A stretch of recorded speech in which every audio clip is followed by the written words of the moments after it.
Assalamualaikum warahmatullahi wabarakatuh. Jumpa lagi di channel Dr. IT Bird Farm, channel yang konsisten membahas tentang rawatan murai batu lomba, teman-teman. Di sini temanya adalah lomba murai batu anti zong atau anti kundangan. Sebelum kita masuk ke topik pembahasan, kita masuk ke intro terlebih dahulu. Cekidot.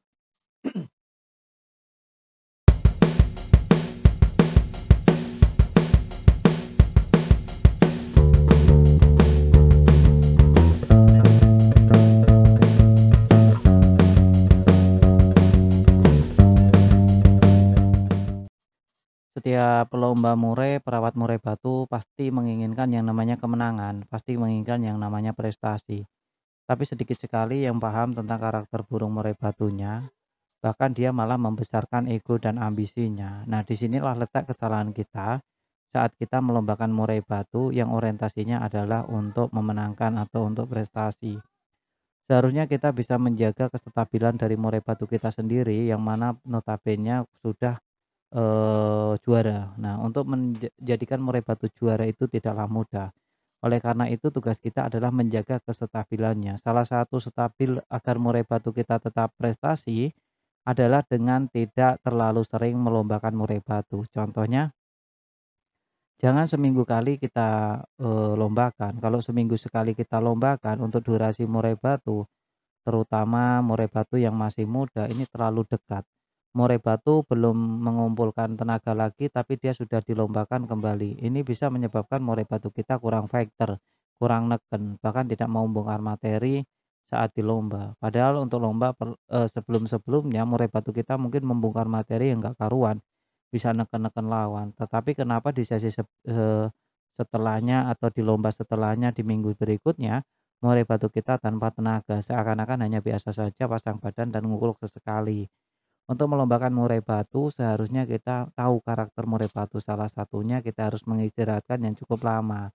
Dengan mengistirahatkan murai batu itu dengan memupuk fighternya, mengembalikan kondisinya, terus mengumpulkan tenaganya lagi. Nah, seperti itulah kiranya dalam kita merawat murai batu lomba. Jadi tidak boleh sembarangan bahkan untuk mengikuti ego dan ambisi semata. Tidak luput juga metode Menpack 1 sampai 5, teman-teman juga harus melakukannya seperti mental, teragen itu penting banget untuk pondasi dasar murai batu kita untuk kita lombakan. Yang kedua ada nutrisi, murai batu yang bagus seharusnya ditompang dengan nutrisi yang cukup juga. Nutrisi bisa kita berikan ke jangkrik untuk murai batu kita. Lantas ada perawatan. Perawatan juga sangat penting sekali. Merawat murai batu lomba atau merawat murai batu yang orientasinya untuk kontes, seharusnya kita memiliki yang namanya konsisten dalam merawat. Murai batu lomba seharusnya dirawat dengan konsisten, pemberian jangkrik dengan nutrisi itu wajib.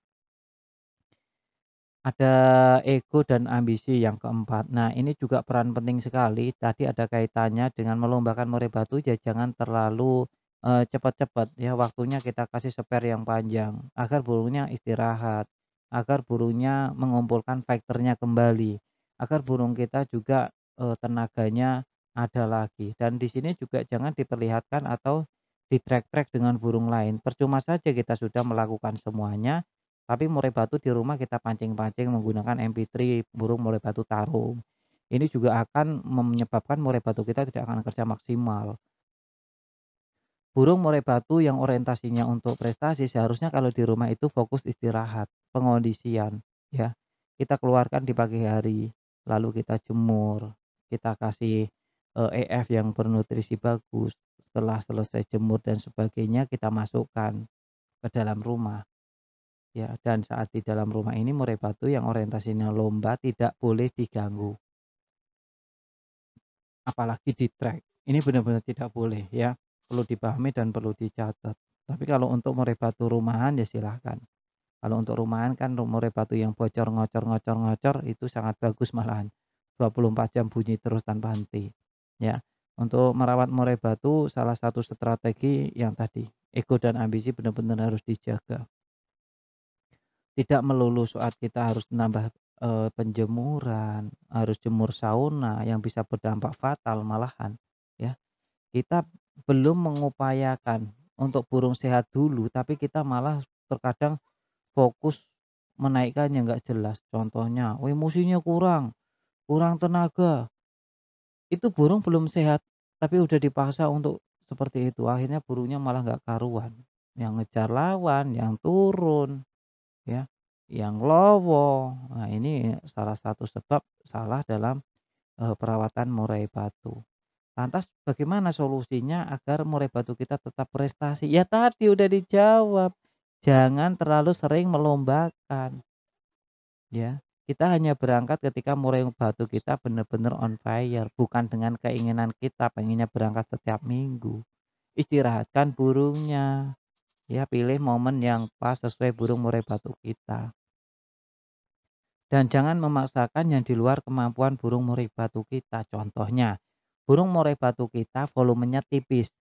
Lantas kita memaksakan dia untuk di posisi tengah, ya. Ini sama aja teman-teman, sengaja kondangan. Kalau tahu burung murai batu dengan volume tipis, teman-teman taruh di pinggir. Pun sebaliknya, kalau murai batu teman-teman pengennya ditekan baru dia bunyi lantang, ya taruh di tengah, jangan di pinggir. Kecuali murai batu teman-teman murai batu spesial, mau di tengah, mau di pinggir, mau ditekan, mau enggak tetap jalan. Nah, ini lain cerita. Nah, hal-hal sepele seperti ini yang jangan pernah, disepelekan. Hal sepele tapi jangan pernah disepelekan. Kalau teman-teman mau setiap lombanya itu, tidak pernah zonk, tidak pernah kondangan. Karena untuk berangkat lomba juga butuh waktu, harian settingannya seperti apa, belum biaya, ya kan. Waktu sama keluarga terbagi, terganggu. Nah, ini kan hal-hal kecil tapi terkadang, disepelekan. Padahal yang paling berarti di sini adalah waktu, yang tidak akan pernah kembali teman-teman. Jadi perlu dipahami juga, jadi kalau kita melombakan, sebisa mungkin momen itu ya kita juara, tidak terkalahkan intinya itu.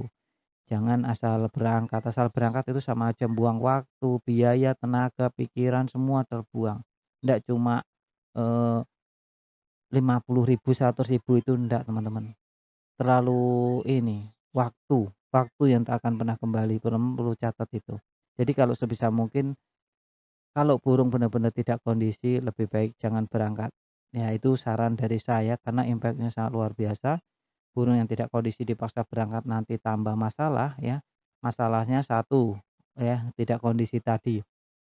Teman-teman paksakan untuk melombakan, karena ambisinya terlalu kuat.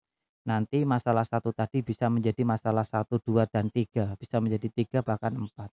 Nah seperti itu kiranya ketika kita melombakan murai batu yang tidak kondisi.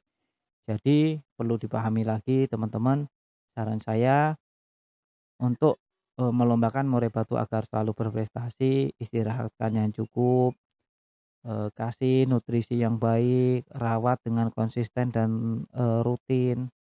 Ya, untuk mental dan gen saya anggap semuanya sudah bermental bagus dan gennya gen prestasi. Oke teman-teman, terima kasih ya. Salam penutup dulu.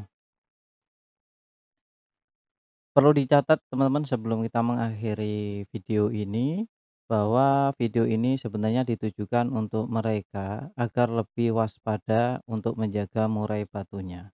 Tapi kembali lagi ke teman-teman semuanya, mau dijalankan silakan, enggak juga enggak apa-apa. Yang jelas saya cuma berpesan murai batunya dijaga baik-baik, jangan sampai rusak ya. Dan perlu dicatat juga setiap murai memang memiliki karakter yang berbeda-beda. Jadi setiap perawatan tidak perlu diperdebatkan antara satu dengan yang lainnya. Kalau cocok dijalankan, nggak cocok ditinggalkan. Jangan cuma sekedar membaca judul saja ya. Pahami isinya, tonton dari awal sampai detik ini. Bagi teman-teman yang menonton sampai detik akhir ini, saya kira tidak akan ada perdebatan lagi di kolom komentar. Salam sehat.